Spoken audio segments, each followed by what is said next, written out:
Hello students, स्वागत है आपका एजुकेशनल सवेरा चैनल में।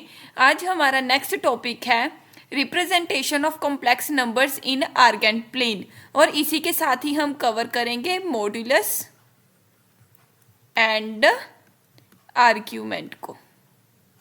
ओके, तो अब देखो कि कॉम्प्लेक्स नंबर्स को हम आर्गेंट प्लेन में कैसे नोटेशन दे सकते हैं या फिर कैसे प्लॉट कर सकते हैं। कार्टेशियन जो कॉम्प्लेक्स नंबर्स की कार्टेशियन फॉर्म होती है, कार्टेशियन फॉर्म क्या होती है कि z is equal to X plus iota Y, जहाँ पे x क्या होता है रियल नंबर और y भी क्या होता है रियल नंबर, और ये क्या होता है x क्या होता है रियल पार्ट और y क्या होता है हमारा इमेजिनरी पार्ट ऑफ द कोई कॉम्प्लेक्स नंबर। ओके, तो कॉम्प्लेक्स नंबर को हम किसी आर्गेंट प्लेन पे सबसे पहले देखते हैं कि आर्गेंट प्लेन क्या होता है।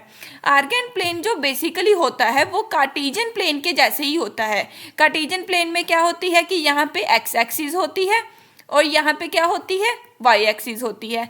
वैसे ही आर्गेंट प्लेन में हम क्या कंसीडर करते हैं कि ये वाली एक्सिस कौन सी है रियल एक्सिस, मतलब कि इसके अलोंग हम क्या प्लॉट करेंगे रियल नंबर प्लॉट करेंगे, रियल वाला पार्ट जो कि है हमारा एक्स। ओके, तो इसके अलोंग हमारा क्या आएगा एक्स और इसके अलोंग हमारा क्या आएगा वाई।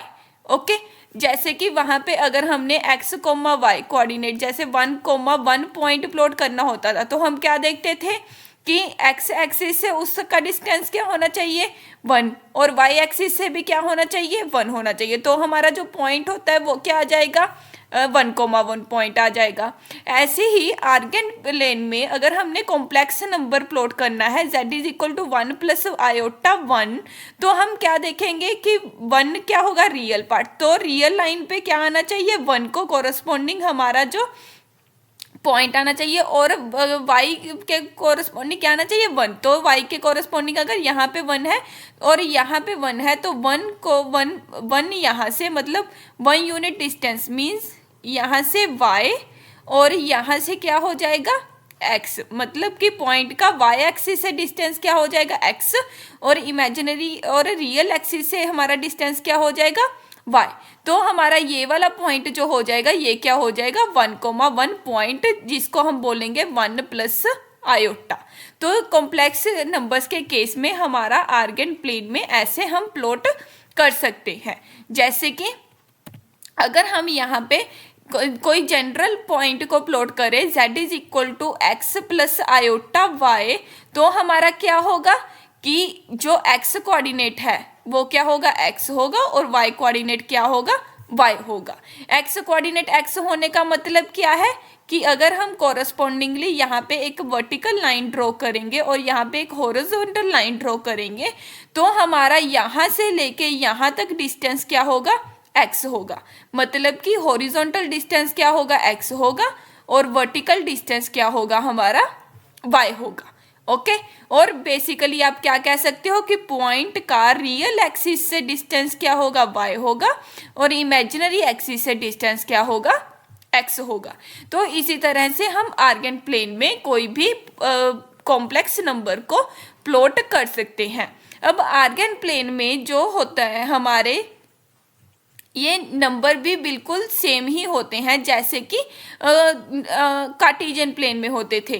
कार्टेशियन प्लेन में क्वाड्रेंट्स क्या होते थे 4 क्वाड्रेंट्स 1, 2, 3, 4। सिमिलरली यहाँ पे भी क्या है 4 क्वाड्रेंट्स है।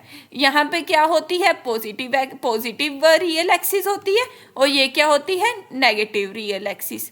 बस आर्गेंट प्लेन और कार्टेशियन प्लेन में से दोनों में डिफरेंस क्या है, वहाँ पे हम एक्स एक्सिस और वाई एक्सिस की बात करते थे और यहाँ पे हम किसकी बात करेंगे रियल एक्सिस और इमेजिनरी एक्सिस की, रियल एक्सिस और इमेजिनरी एक्सिस की। ओके, ऐसे ही यहाँ पे क्या होगी नेगेटिव इमेजिनरी एक्सिस होगी और यहाँ पे क्या होगी पॉजिटिव इमेजिनरी एक्सिस। ओके, अब हम इसको करते हैं ब्रीफली डिस्कस कि अब देखो कि ये जो डिस्टेंस हो गया एक्स वाई पॉइंट का ओरिजिन से डिस्टेंस, एक्स वाई पॉइंट का ओरिजिन से डिस्टेंस, इसको हम बोलते हैं r। ये होता है r। r क्या होता है मॉडुलस ऑफ कॉम्प्लेक्स नंबर, और ये वाले डिस्टेंस को अगर हम इसको ज्योमेट्रिकली रिप्रेजेंट करें तो distance of a point, distance of a complex number from origin is called modulus of a complex number. और इसकी वैल्यू क्या होती है, अगर हम डिस्टेंस की कैलकुलेट करना है, आर की वैल्यू कैलकुलेट करनी है, तो ये वाला डिस्टेंस हमारा वर्टिकल डिस्टेंस क्या है, y, और हॉरिजॉन्टल डिस्टेंस क्या है, x। तो हमारी ये क्या बन गई, पाइथागोरस थ्योरम लगा दो सिंपल। आर स्क्वायर की वैल्यू क्या आ जाएगी, X square plus Y square, means R की वैल्यू क्या आ जाएगी, square root of X square plus Y square. तो इसको हम नोटेशन देते हैं मोड ऑफ जेड से, जेड के आसपास दो बड़ी वाली डंडी लगा दो, ये क्या बन गई, मोड ऑफ जेड। इसकी वैल्यू क्या होगी, square root of X square plus Y square. Okay,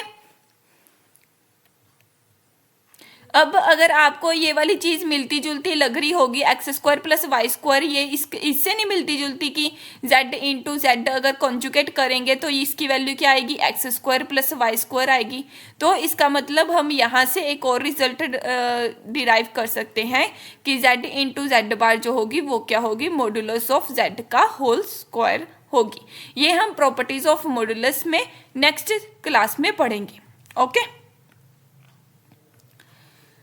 अब देखो नेक्स्ट क्या है, argument of Z. Argument of Z कैसे, नोटेशन क्या है आर्ग्यूमेंट ऑफ जेड।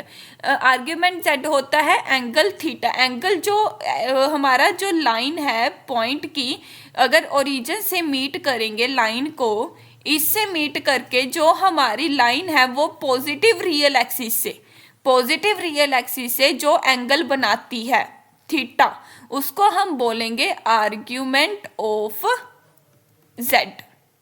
ओके, तो ये वाले एंगल को हम बोलते हैं आर्ग्यूमेंट ऑफ जेड। ओके, अब ये देखो, अब ये वाली जो ट्रायंगल है ये एक राइट एंगल ट्रायंगल है, इसका हमारे पास बेस क्या हो जाएगा, जो हाइपोटेनस और एंगल के साथ वाली कोरस्पॉन्डिंग साइड होती है वो क्या हो जाएगा, बेस, और ये क्या हो जाएगा, परपेंडिकुलर। तो अब हमें पता है कि tan थीटा की वैल्यू क्या होती है, परपेंडिकुलर अपॉन बेस। तो इसका मतलब क्या हो गया कि tan inverse y upon x जो हो जाएगा हमारा क्या हो जाएगा, आर्ग्यूमेंट ऑफ z। डन। अब देखो कि ये आर्ग्यूमेंट ऑफ जेड को हमें और थोड़ा ब्रीफली देखना पड़ेगा कि ये क्या होता है। ये तो था हमारा फर्स्ट क्वाड्रेंट के बारे में, अगर पॉइंट यहाँ पे लाई करे, अगर पॉइंट यहाँ पे भी लाई कर सकता है, यहाँ पे भी लाई कर सकता है, यहाँ पे भी लाई कर सकता है। तो आर्ग्यूमेंट निकालने के लिए सबसे पहले आपको पॉइंट की लोकेशन देखनी पड़ेगी कि पॉइंट कहाँ पे लाई करता है, फिर ही आप उसका करेक्टली आर्ग्यूमेंट जो है वो निकाल पाओगे। ओके, जैसे कि अगर हमारा जो पॉइंट है वो सबसे पहले तो फर्स्ट क्वाड्रेंट में लाई करता है, तो फर्स्ट क्वाड्रेंट में लाई करने के लिए हम क्या लिखेंगे कि आर्ग्यूमेंट की वैल्यू क्या हो जाएगी, सेम हो जाएगी tan inverse y upon x। यहाँ पे y भी पॉजिटिव होगा और x भी हमारा क्या होगा, पॉजिटिव होगा। यहाँ पे हमारा पॉइंट जो है वो लाई करेगा। ओके, यहाँ पे आपको गौर देने वाली बात क्या है कि यहाँ पे हम जो थीटा की वैल्यू निकालेंगे वो क्या होगी, 0 से लेके 2 पाई के बीच में होगी। ओके, अब नेक्स्ट देखो, नेक्स्ट अगर हमारा जो पॉइंट है वो क्या है, सेकंड कोऑर्डिनेट में लाई करता है, सेकंड क्वाड्रेंट में लाई करता है, तो वैसे ही हम लाइंस लगाएंगे। ठीक है, लाइंस लगाने पे अब ये वाला एक्स वाई है, तो ये वाली डिस्टेंस की वैल्यू क्या आएगी हमारे पास, y, और इसकी वैल्यू क्या आएगी, मोड ऑफ x, है ना। तो इसकी वैल्यू क्या आ जाएगी, मोड ऑफ x, और इसकी वैल्यू क्या आ जाएगी, मोड ऑफ y लगा लो या फिर y लगा लो, वो सेम ही बात है। ठीक है, तो हमारे पास जो थीटा है, थीटा बेसिकली क्या होना चाहिए था, जो हमने लाइन ड्रॉ की 0 0 से पॉइंट को लाइन ड्रॉ की, उसका पॉजिटिव रियल एक्सिस से के साथ जो एंगल बनता है उसको हम क्या बोलेंगे, थीटा बोलेंगे। ठीक है, पर लेकिन यहाँ पे हम प्रॉपर्टी कहाँ पे लगा सकते हैं पाइथागोरस की, इस ट्रायंगल पे लगा सकते हैं। तो इस ट्रायंगल पे हम क्या करेंगे, यहाँ पे इस एंगल को नाम दे देंगे अल्फा। ओके, तो हमारे पास क्या आएगा कि अल्फा की वैल्यू क्या हो जाएगी, tan inverse mod of y divided by mode of x। Okay, अगर tan inverse mod of y divided by mode of x आ गई तो हमारे पास क्या आ जाएगा। अब ये देखो, ये वाली क्या है, एक स्ट्रेट लाइन है, इसका मतलब क्या है कि अल्फा प्लस थीटा की वैल्यू क्या है, 180 डिग्री। तो हमारे पास क्या आ गया कि थीटा की वैल्यू क्या आ गई, 180 डिग्री लगा लो, या फिर हम क्या लगा लो, पाई लगा लो, in the form of radians, radians की फॉर्म में पाई लगा लो। तो हमारी थीटा की वैल्यू क्या आ जाएगी, pi minus tan inverse mod of y divided by mode of x। तो हमारा रिजल्ट क्या आ गया कि आर्ग्यूमेंट ऑफ z क्या आ गया, pi minus tan inverse y upon x। ये हम यहाँ पे क्या कर रहे हैं कि थीटा की वैल्यू कहाँ से ले रहे हैं, 0 to 2 पाई के बीच में। अगर आपको किसी ने बोल दिया कि जनरल वैल्यू ऑफ थीटा निकालनी है तो जनरल वैल्यू के लिए आप इसमें 2k पाई को ऐड कर देना, वैल्यूज में आपके पास जनरल वैल्यूज आ जाएंगी, जहाँ पे क्या k क्या होगा, हमारा इंटीजर होगा कोई भी। ओके, अब नेक्स्ट पार्ट देखो, नेक्स्ट में अगर आपके पास यही पॉइंट जो है वो क्या कहाँ पे लाई करे, थर्ड क्वाड्रेंट में लाई करे। थर्ड क्वाड्रेंट में लाई करने का मतलब क्या है कि आपका थीटा क्या होगा, हमारे पास ये वाला एंगल पूरा का पूरा ये क्या होगा, थीटा एंगल। अब हम इसकी वैल्यू कहाँ से निकाल सकते हैं, इस ट्रायंगल से। तो इस ट्रायंगल के इस एंगल को हम क्या नेम दे देंगे, अल्फा का, और ये वाला जो है ये क्या है, 90 डिग्री का एंगल है। ओके, अब ये वाला यहाँ से डिस्टेंस क्या हो जाएगा हमारा, यहाँ पे क्या कोऑर्डिनेट होना चाहिए, y कोऑर्डिनेट। तो ये वाला डिस्टेंस क्या हो जाएगा, मोड ऑफ y, और ये वाला डिस्टेंस क्या हो जाएगा, मोड ऑफ x। डन। तो हमारा बेस क्या बन जाएगा, मोड ऑफ x, और परपेंडिकुलर क्या बन जाएगा, मोड ऑफ y। तो हमारे tan ऑफ अल्फा की वैल्यू क्या आ जाएगी, mode of y divided by mode of x। तो हमारे अल्फा की वैल्यू क्या आ जाएगी, tan inverse mod of y divided by mode of x। Okay, अब हमने वैल्यू निकालनी है थीटा की। ये वाला पूरा का पूरा ये वाला एंगल कितना है, पाई, और ये वाला एंगल कितना है, अल्फा। तो थीटा की वैल्यू क्या आ जाएगी, pi plus alpha means pi plus tan inverse mod of y upon x। It means that argument of z क्या हो जाएगा हमारा, theta is equal to pi plus tan inverse mod of y upon x। Okay, again I am repeating कि हम यहाँ पे theta किस में निकाल रहे हैं, 0 to 2 पाई के बीच में। अगर जनरल वैल्यू निकालनी है तो इसके साथ क्या कर दो, ऐड कर दो 2k पाई, हमारे पास जनरल वैल्यू ऑफ थीटा आ जाएगी। नेक्स्ट पार्ट क्या है कि अगर हमारा यही पॉइंट जो है वो क्या है, फोर्थ कोऑर्डिनेट में लाई करे। फोर्थ क्वाड्रेंट में लाई करने का मतलब क्या है कि यहाँ पे ट्रायंगल बनेगी, ये वाली वैल्यू तो अगेन आर ही होगी, ये वाली वैल्यू क्या होगी, मोड ऑफ y होगी, और ये वाली वैल्यू क्या है, मोड ऑफ x होगी। तो इसका मतलब क्या है, हमारा tan इनवर्स अल्फा की वैल्यू क्या आ जाएगी, अगर हम इसको अल्फा लें इसकी वैल्यू क्या आ जाएगी, tan inverse mod of y divided by mode of x। Okay, अब ये देखो ये वाली पूरी की पूरी वैल्यू क्या होनी चाहिए हमारे पास, थीटा। तो ये वाला पूरा का पूरा सर्कल किसको रिप्रेजेंट करता होता है, 2 पाई को। तो अब थीटा प्लस अल्फा किसको रिप्रेजेंट करता है, पूरे सर्कल को। तो इसका मतलब क्या हो गया कि थीटा की वैल्यू क्या हो जाएगी, 2 पाई minus alpha means 2 pi minus tan inverse mod of y upon x, जो कि यहाँ पे पड़ी है।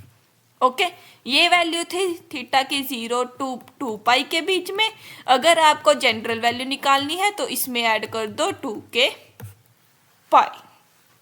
लेकिन अब अगर आपको बोल दिया कि प्रिंसिपल वैल्यू निकालनी है थीटा की, प्रिंसिपल वैल्यू क्या होगी, प्रिंसिपल आर्ग्यूमेंट की वैल्यू क्या होगी, -पाई टू पाई के बीच में लाई करेगी। ये एक स्पेसिफिक रीजन होता है, -पाई टू पाई, ठीक है। तो अगर उसके बीच में लाई करेगी तो हम क्या बोलेंगे कि ये क्या होगा, प्रिंसिपल आर्ग्यूमेंट होगा।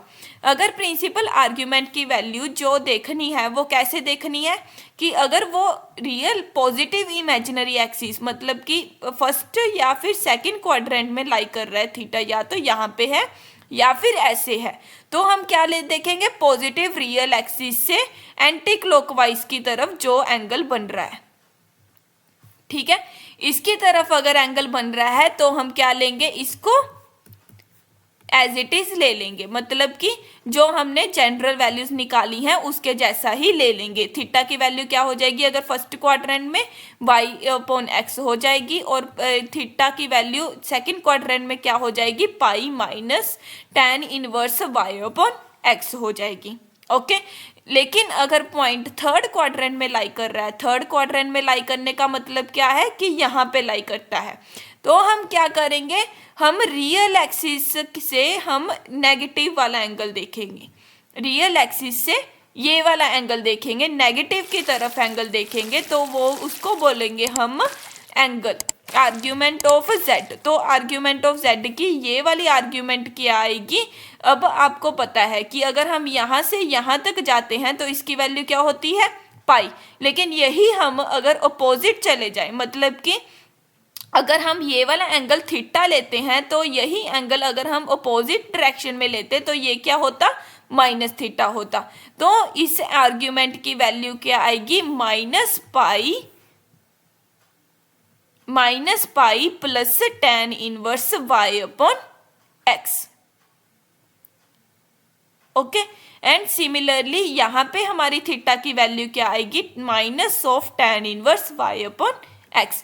अगर आपको इसको क्लियरली समझना है तो क्लियरली हम क्या देख सकते हैं कि अगर यहाँ पे पॉइंट लिया x, y थर्ड क्वाड्रेंट में, इन लाइंस को मीट कर दो, ठीक है। अब ध्यान से देखो, इस साइड को हम क्या देंगे, मोड ऑफ y, इसको हम क्या लेंगे, मोड ऑफ x। अगर मैं इस एंगल को अल्फा लिखूं, इस एंगल को क्या लिखूं, थीटा लिखूं, तो हमारे पास ये पूरी की पूरी वैल्यू क्या है, पाई, मीन्स अल्फा प्लस थीटा किसके इक्वल आ गया, पाई के। तो थीटा की वैल्यू क्या आ गई यहाँ पे, पाई माइनस अल्फा। लेकिन अब अगर हमने tan की वैल्यू निकालनी है, थीटा आर्ग्यूमेंट की वैल्यू निकालनी है, तो हमें डायरेक्शन का ध्यान देना पड़ेगा। अगर हम यही डायरेक्शन एंटी क्लॉकवाइज लें तो उसकी वैल्यू क्या होती है, पॉजिटिव होती है। लेकिन अगर हम यही डायरेक्शन क्लॉकवाइज लें, यहाँ से यहाँ तक आ रहे हैं थीटा की वैल्यू के लिए, तो इसकी वैल्यू क्या होगी, हमारे पास नेगेटिव होगा, तो ये क्या बन जाएगा, माइनस थीटा। तो इसका मतलब क्या है कि डायरेक्शन के अकॉर्डिंग हमें ये वाली वैल्यू को किससे रिप्लेस करना होगा, माइनस से रिप्लेस करना होगा, ठीक है। तो इसकी वैल्यू क्या होगी, minus pi plus alpha. Okay, अब अल्फा की वैल्यू क्या थी हमारे पास, tan inverse mod of y/x। तो अगर यही वैल्यू हम यहाँ पे सब्स्टिट्यूट करेंगे तो हमारे पास क्या आ गया, minus pi plus tan inverse mod of y/x। Okay, similarly अब यहाँ पे जो वैल्यू थी, ये वाली एंगल क्या हो गया हमारा, थीटा। थीटा की वैल्यू क्या आ रही है हमारे पास, tan inverse mod of y/x।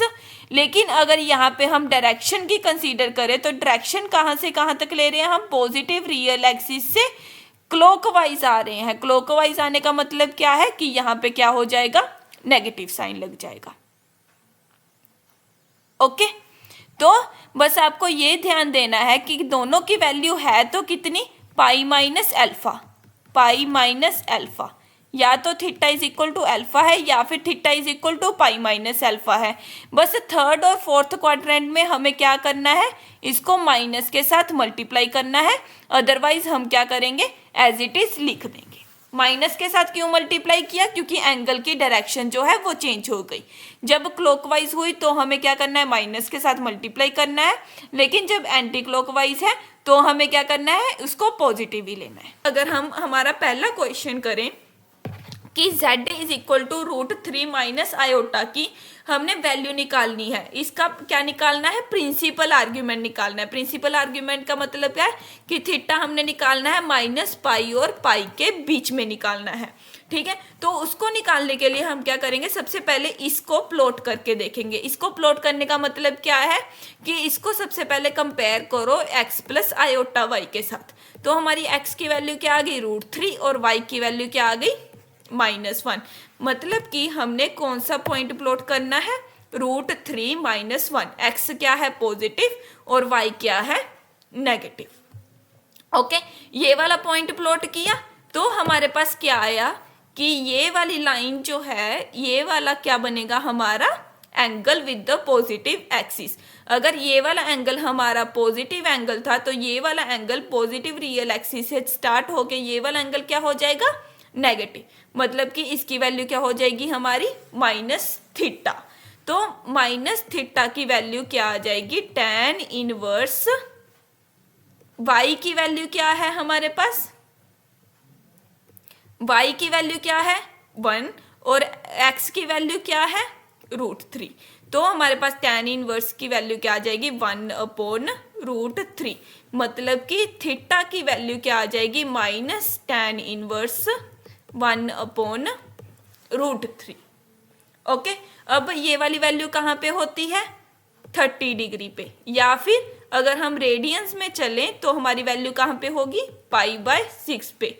Means हमारा थीटा की वैल्यू क्या आ जाएगी -π/6। डन। अगर हम यही पॉइंट को z = -√3 + आयोटा कर दें, ठीक है, तो अब यहाँ पे हमारे पास क्या आ गया, x की वैल्यू क्या हो गई -√3, y की वैल्यू क्या हो गई 1, मतलब कि x की वैल्यू क्या होनी चाहिए नेगेटिव, अगर यहाँ पे -√3 पॉइंट लगाए, और y की वैल्यू क्या होनी चाहिए पॉजिटिव होनी चाहिए। तो हमारा पॉइंट कहाँ पे लाई करेगा यहाँ पे। इसका मतलब हमारे थीटा की वैल्यू क्या हो जाएगी ये वाली, लेकिन अल्फा की वैल्यू हम ये वाली निकाल सकते हैं। ओके, तो ये वाली वैल्यू क्या हो गई √3 और ये वाला डिस्टेंस क्या हो गया 1। मीन्स हमारे अल्फा की वैल्यू क्या आ गई tan inverse perpendicular upon base which is equal to π/6। तो हमारी थीटा की वैल्यू क्या आ जाएगी π - α = π - π/6 इज इक्वल टू 5π/6। अब अगर इसी क्वेश्चन में मैं एक पॉइंट लूं कि इसका हमने निकालना है -1 - आयोटा के प्रिंसिपल आर्ग्यूमेंट की वैल्यू निकालनी है एंड जनरल आर्ग्यूमेंट की वैल्यू निकालनी है, तो इसकी वैल्यू निकालने के लिए हम क्या कर सकते हैं, सबसे पहले तो पॉइंट को प्लॉट करो। यहाँ पे क्या प्लॉट किया -1, -1 प्लॉट किया। ओके, तो इसकी वैल्यू क्या है 1 और यहाँ पे भी डिस्टेंस क्या है 1। मीन्स यहाँ पे क्या आएगा हमारा अल्फा, तो अल्फा की वैल्यू क्या आ गई tan इनवर्स 1/1 मीन्स π/4। ओके, अब यहाँ से यहाँ तक क्या आएगा थीटा, तो हमारे थीटा की वैल्यू क्या आ जाएगी -π + अल्फा, क्योंकि ये क्या है क्लॉकवाइज है। क्लॉकवाइज होने का मतलब क्या है कि -π - अल्फा। ओके, तो इसकी वैल्यू क्या आ जाएगी थीटा की वैल्यू क्या आ जाएगी -π + π/4 मीन्स -3π/4। अब अगर उन्होंने कह दिया कि जनरल आर्ग्यूमेंट निकालना है तो जनरल आर्ग्यूमेंट कहाँ से क्या होगा -3π/4 + 2kπ। ये वैल्यू किसकी थी प्रिंसिपल आर्ग्यूमेंट की, और ये वैल्यू किसकी हो गई जनरल की। ओके, अब अगर उन्होंने बोल दिया कि थीटा की वैल्यू किसमें निकालनी है, थीटा की वैल्यू निकालनी है 0 और 2π के बीच में निकालनी है। 0 और 2π के बीच में निकालने का मतलब क्या है कि थीटा जो होगा वो पॉजिटिव रियल एक्सिस से एंटी क्लॉकवाइज ही मूव करेगा, तो थीटा की वैल्यू ऐसे मूव करेगी। ऐसे मूव करने का मतलब क्या है कि थीटा की वैल्यू क्या होगी हमारे पास π + अल्फा होगी। π + अल्फा होने का मतलब क्या है कि π + π/4 इज इक्वल टू 5π/4। ओके, अब आप देख सकते हो कि अगर मैं यहाँ पे k = 1 यूज करूँ तो हमारे पास क्या आ जाएगा, इसकी वैल्यू 5π/4 ही आ जाएगी।